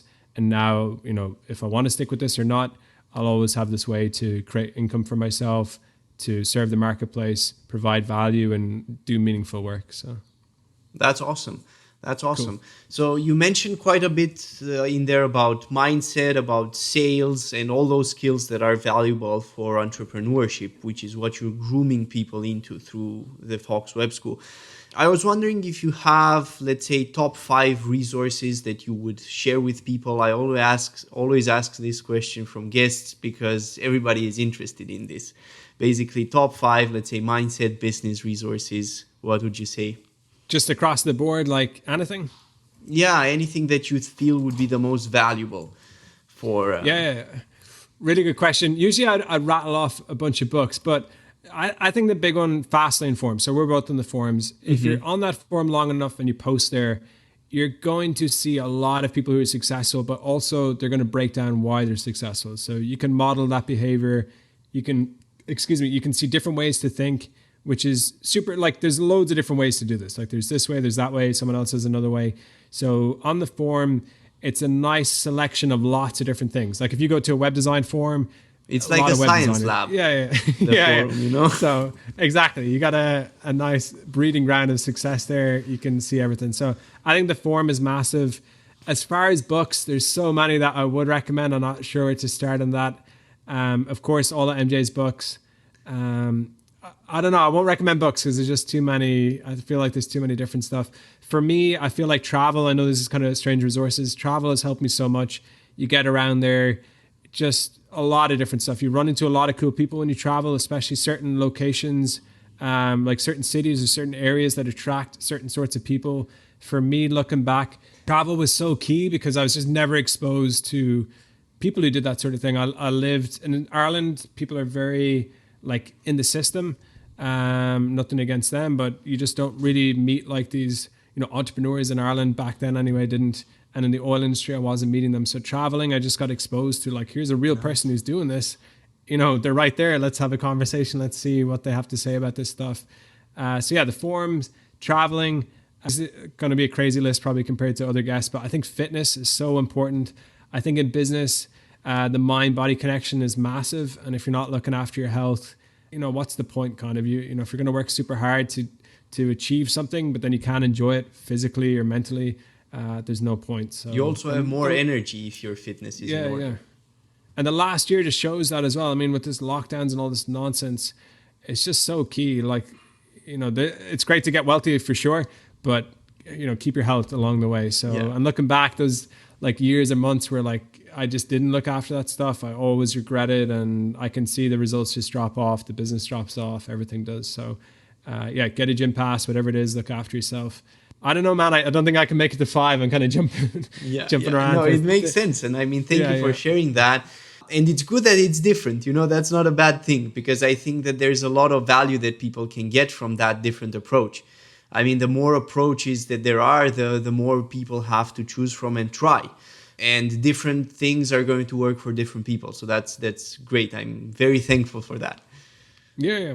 Cool. Cheers. Yeah. So the next thing that I wanted to ask you about is a lot of the people that I see, they struggle. The biggest thing that I would say that they struggle with in business is self-confidence. Do you have any recommendation that you would give for them? What can they do to develop more self-confidence and to actually do the things that they know they should do? It's very funny, but what I notice in a lot of people, for example, they know that they should be cold calling, for example, or they should be finding businesses that they help. But they do everything apart from that. They go and build a website, then they go and add this and that to the website, then they go and they find whatever activity to do other than the one that they should be doing. And the reason why they do that is because they're not confident about it. They're procrastinating about it because they're afraid to cold call someone and so on. So what advice do you have in those situations? Yeah, a big thing that's helped me, I'm actually naturally introverted. It probably does come across in the interview, I don't know. But like naturally, I don't want to push myself too much to talk to anyone, especially cold calls. So what's helped me a lot over the years is really understanding that it's valuable for them. So a lot of people feel this way. You don't want to bother somebody with something that's nonsense, that you feel is nonsense. Like, oh, this is low value. This is trash. This doesn't work. And now I got to go out and like contact 1 million people about this. Like, unless you're, a psycho or whatever, you don't want to do that. Like nobody really wants to do that. So the more you understand the value of what you're doing and how it can be so useful to people, that's going to allow you like to feel good about what you're doing. Then the other part of that is that you're really making an effort to contact the right people. So I feel like this is where people go wrong. They don't believe in what they're doing, and then they blanket approach like, I'm going to contact everyone whose name starts with the letter B. And now they're like, oh, I feel bad about this. Yeah, of course. Like you're bothering all these random people with something that you don't even believe in yourself. You know, your brain knows that something's up here. Like in the tribal days, your head would be cut off by now. Like, so, like you got to believe in what you're doing, and then you got to be selective. Well, like, okay, I'm really good at fixing this problem for a business, and I'm going to reach out to these businesses who I really strongly believe are the right businesses for me to help with this, and who would just, if it's a good fit, would get the best return from this. Now, there's still also, like with that, you got to push yourself, take action. You know, got to get yourself in state. You got to just make it work. There's always a bit of resistance naturally to doing that sort of stuff. But if you line up those other things, I feel like it helps so much. I feel like a lot of people go wrong with that, like especially beginners. They don't quite get it yet. They learned it maybe in the wrong way. It hasn't fully clicked. And then they're just not using a good method. They're like, I'm going to contact every electrician in town. And they don't feel good about it in the first place. And now it's just this mission because, you know, we're all pretty intelligent. Like you can feel when something's off, and when you're pushing yourself to still do it anyway, there's a lot of mental triggers that are like, hey, like, let's stop this, buddy. And if you got to fight yourself like that all the time, it's just going to be a mission. So, yeah.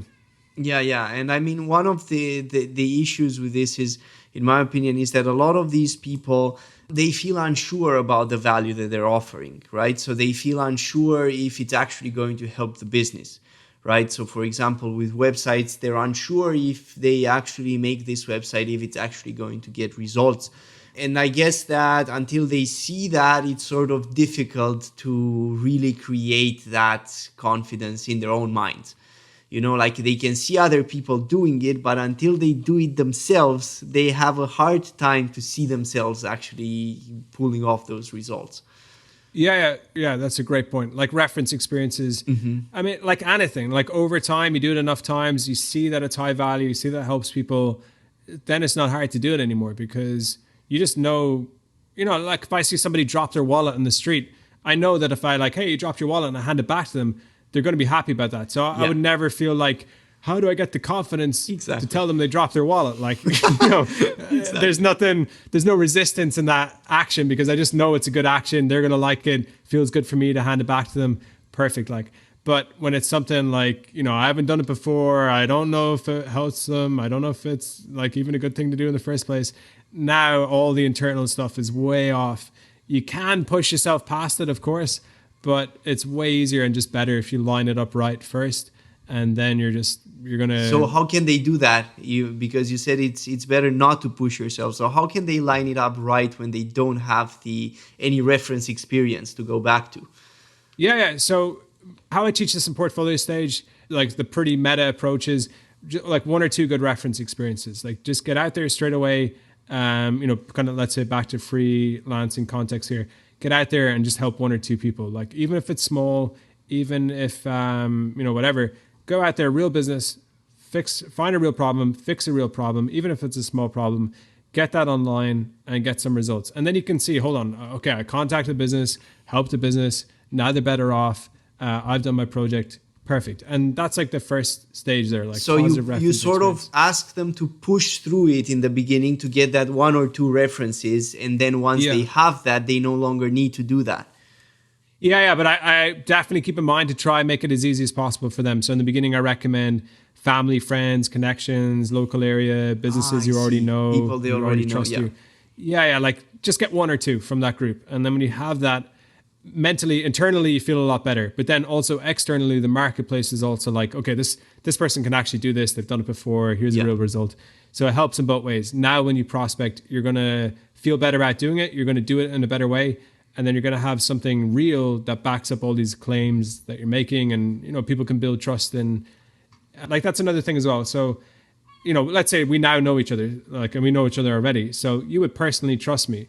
So in the beginning, when you contact people who already are likely to personally trust you, you can sell as a person. But when you go cold prospecting, you're not selling as a person. Nobody cares. You're selling as a business. So a personal sale, like right now, okay, I know the person, I trust the person, we've done this stuff before, they got a good reputation, they're friends with my cousin, whatever it is. Business sale, it's all like results. Like what have you done? Like you're telling me this stuff. Where's the reviews? Where's the case studies? Where's the past projects? Yeah, so to make that gap, it's way easier to start in the personal side, get a result or 2, and then switch to the business way of prospecting. I feel like a lot of sales leaves that out, and people read this like they read a method or they see a method that works for someone who's now years into it, and they're like, hey, I just like go door to door and I get the sales. But yeah, you know, you got all this like track record, or I just give a conference and, you know, I get all these sales, or I just make a cold call and I sell these big projects straight away. And it does work for them. They're not lying, and they are sharing how it works a lot of the time, but they have all this stuff behind them that makes that method work. When you're starting and you don't have that like things to back you up, you got to build up the blocks that make those bigger sales methods work. That makes a lot of sense. And I think that is very helpful to people. It actually makes me think about something that I read, funnily enough, from David Goggins, when he says that when he's at his 40%, right, and he thinks that he can't go on, you know, he doesn't go straight to wanting to go to the 100%, because that would be impossible. He goes to 45%, then 50%, and so on. So if you push yourself bit by bit and you sort of make it into a journey, a process that builds on top of itself, then it's a lot easier. And I feel that that's what you've done with everything in your life so far, based on what you've been saying. You've been building block by block, you know, something bigger and bigger and bigger, and growing as a person in the process, which is amazing. Yeah, cheers, dude. What you said earlier, patience as well, where, you know, what's the saying? I'm going to butcher it, but it's like slow is smooth and smooth is fast or something. I don't know. I've kind of messed slow that up. And steady wins the race. Yeah. That's the one. So, I like, know. if you have a smart, slow approach, it's often the fastest approach, because the people who go fast and try to jump a lot of steps, especially with selling, like trying to get straight up to selling at a high level with freelancing, where, you know, it's not just the sell, you got to back up what you just sold as well. Like you got to, you know, it's not like you can sell and run. Like you sold something, now you got to deliver it as well. So you got to build that up. If you go too fast, it's going to go in a bad direction. I often compare it to like a boxer. You know, they work a boxer up from the easy fights to the slightly harder fights to the, you know, it's that sort of thing. You go straight for the championship, like, you know, belt or whatever, you're straight in the ring get first knocked fight. out. Yeah, you're going to hospital, like you're done. Like, but that same fighter could have worked their way up and built the confidence. It's same in freelancing. You do want to move up and progress, but you got to be your own like fight manager. Like pick the next fight that you can win, that's getting you up the ranks, but don't go too far ahead of yourself, because you definitely can bite off more than you can chew. Or you can get to a place where you're like, how come I can't sell anything? But you jumped way ahead, and people, you know, businesses, they know the deal. Like they know when somebody's an underdog is willing to deliver value, or somebody's way out of their depth and they're like, I can't work with this person even though I would like to, because they're not qualified to do this. Yeah. No, that makes absolute sense. And I mean, it's part of the reason why I feel a lot of people remain stuck, you know, because they don't take it step by step. They want to go straight from square one to square 10 in one leap. And that's very difficult to do. I mean, you have to, the only way to do it is to literally push yourself through all those feelings until you actually do it and you have a reference behind you. And a lot of stuff can go wrong in the process. It's much easier if you actually take it step by step and you build the courage to get to that level. Yeah, 100%. So, I mean, if you had to, I have a few final questions. So, yeah, go for two. Number one, if you had to start again from scratch as a web designer, how would you actually go about doing that? So if I was starting again, I probably wouldn't do web design, because I feel like I've gotten everything out of it. So I would now just go on to some other sort of business. But if I had to do, what would you try to do? Oh man, just kind of anything. I don't know. Like I love the school. I love web design. But if I was starting again, I mean, it depends which way, like the scenario of this question. But I would just love like doing something completely different and just seeing if I could use all these skills to do whatever. Again, nothing against like what I've done. It's just like if I had the opportunity, like, okay, completely new experience. Let's see if we can do it. That's awesome. But if I had to start web design again, and I did this for a YouTube challenge, so I'll just share what I did there because it's exactly what I would do. I would look, what businesses do I know right now? And I would think of everything like, what businesses am I using right now? What businesses have I recently used? Who do I know in my own network? Look through those businesses, write them down, whatever. Who's like the best person who's got a real problem that a website's going to easily add a ton of value? So I did this for a YouTube channel. One guy there's a boxing coach here that I use in Poland. I box him twice a week. and his website. He had just changed. He had an old business that was really good. He had changed location. He had split with his business partner. So it's a new gym and he had no website. So here's a guy, great gym, great trainer, great history of all these different things, pro fighter, all this stuff. No website. So I made a website for him. Easy website to make technically. Just put in the information, took some good photos. It is ring3city.pl is the name. If someone wants to look it up. But just that one project, now that it's done, I just know like with good sales skills, you can just leverage that so much to get other projects. So that would always be my first step at web design. Just go out there, one good project that shows what you can do to help a business. And then it just becomes so much easier to get those bigger deals. I see. And did you also get leads for him? Or, I mean, did you do any SEO or any of that stuff? Or how did that sort of work out for him? Did he use it as a brochure to send people, or how did that work out? Yeah, so the city here isn't massive, so there's only a few boxing gyms in the first place. Oh, I see. So SEO was relatively easy, like just normal kind of... And Google My Business, I imagine. Yeah, exactly, yeah. So for him, this is like, when you get into the web design as well, you see like there's slight differences that make a big difference. So for him, he actually was pretty tired of working with, he had a lot of people come into the gym. Like Poland's not a huge high wage country. So a lot of people come in, hey, I want to learn how to box. I got, $2. What can you do? And he used to do group classes that just completely wore him out. It was like 60 people in the gym all falling over each other. For him, he's like, this isn't real boxing, and I don't want to take money this way. So what he really wanted was boxing people, like one-on-one clients who would pay top dollar for like expert advice, and he worked with them super dedicated. So the website for him wasn't so much about like a lot of leads. It was about just a few right people to fill up his weekly schedule with high-paying clients.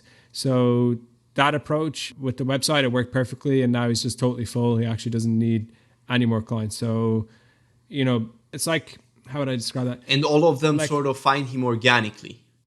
Yeah. Like he only had a few spots to fill and now they're totally full. So, and again, I approached him with such a good deal. I mean, it's a free website. He didn't have one. He didn't have the biggest need, but as a portfolio piece or as a starting piece, as like a strategy piece, I take that now to someone else. Hey, I just worked with this guy. He's a pro boxer. Like, check this thing out. Here was his problem. He really needed these particular sort of clients. We fixed that. He's totally full of things. His business is, at the level that he was trying to hit for a long time. Like, what's your problems? Okay, I think I can, solve them as well. So as a, first starting off piece, it's just showing what a website can do. And I feel like having that story of how he wanted these particular clients, now he has these sort of clients, that's what's going to be sellable if I use that to get bigger projects. Okay, that's awesome. I mean, one thing that I forgot to ask you about is that we're going to have links in the show notes below. So, sure. I mean, is there anything that you want people to do to contact you or to join Fox Web School? Is there any process that they should go through there? We can have those links there. And I mean, feel free to talk about that for the listeners who are going to be interested. Yeah. So this is funny. Rebecca Chalkley from the forum, probably Beckett. She has a saying, the cobbler's children don't have any shoes, but I'm still working on the website for my own program. There is a basic version there, but I just never get around to making it like that final version that I want. So probably the best place to go is my link on the Fastlane thread for now, maybe later the foxwebschool.com website. So I'll give you a link for that because it's a pretty long URL. I'm not going to be able to call it out. If you want to follow my stuff, Fox Web School on YouTube. My Instagram is Rob A. O'Rourke. That's kind of it. I don't really do a whole lot on, like all these different social medias, no TikTok or Twitter or anything.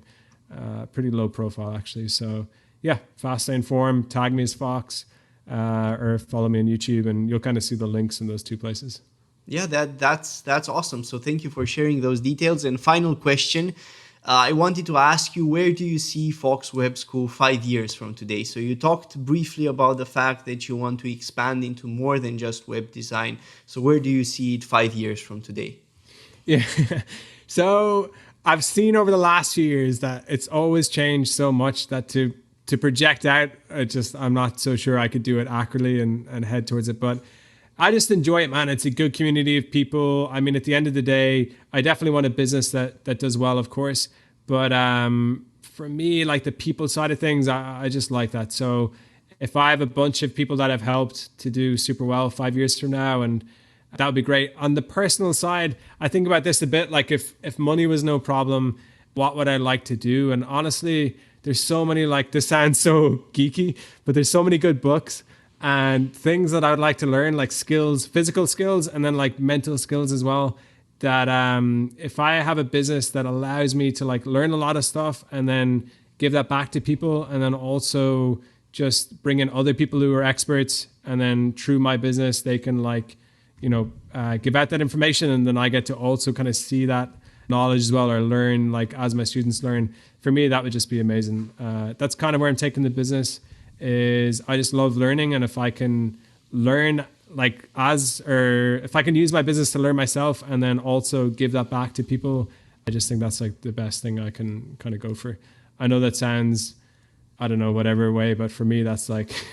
Well, I think that's fantastic, because I get a feeling that you are a teacher at heart. You love teaching people and guiding people. And I'm sort of similar to you, so I definitely get that. I mean, for me too, that's what I'm passionate about. That's what I enjoy doing the most. I enjoy doing this podcast, producing content and so on, much more than I enjoy running my agency. So it's definitely true. And I mean, it's great that you're able to do that and you're able to grow that. So that's fantastic. And I mean, Thank you for being here today, Rob, and taking the time. It's been awesome having you here. And for our listeners, stay tuned for the next episode. And until next time, all of you, remember to keep growing your businesses and providing massive value, because that's what's making the world richer and all of us better off. Thank you very much. Yeah, thank you, man. Great host, and it was super enjoyable.